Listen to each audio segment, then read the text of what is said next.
oh my, oh my. I hated love, I hated life. I decided to take flight. A $1, $2, $3, $4. I took my money to the store. I bought myself some wings so wide. Salesman said they take me high. Oh my, oh my, oh my, oh my. My name is Kirya Traber. I am a writer, performer, and cultural worker. I am both Berkeley, Oakland, San Francisco girl and Mendocino, Redwood kind of girl.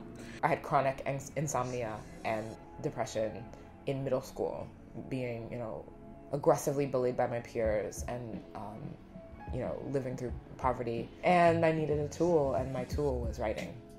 And it held me. As a young person, most of my mentors were artists, and organizers, or both. And that was essential to me finding a sense of self.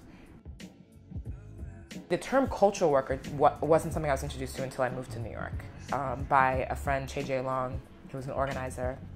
And she's a very principled and spirited community organizer. She's all about coordinating folks to do direct action,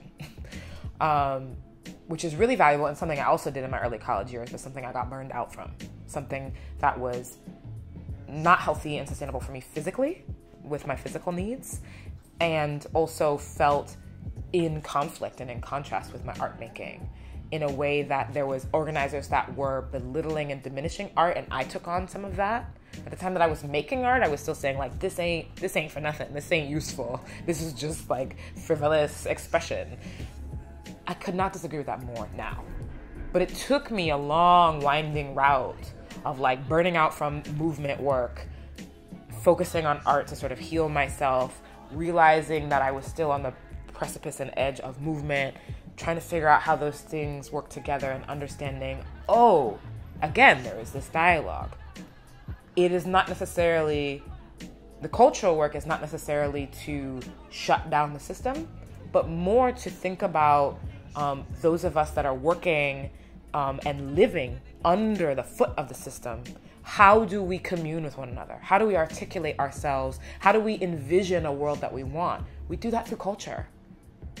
And there are those of us that are poised to facilitate that process or to articulate that through art making and providing artistic experiences, whether it's for people to consume or people to participate in. That is a very important role to movement building. And I didn't know that for a long time, and it was an internal struggle. So coming here to New York, I was able to finally articulate that and what I wanted out of it. What I don't want to do is dictate anyone else's process or tell them what art they should be doing. I believe in your survival. I'm offering art. What would you like to make?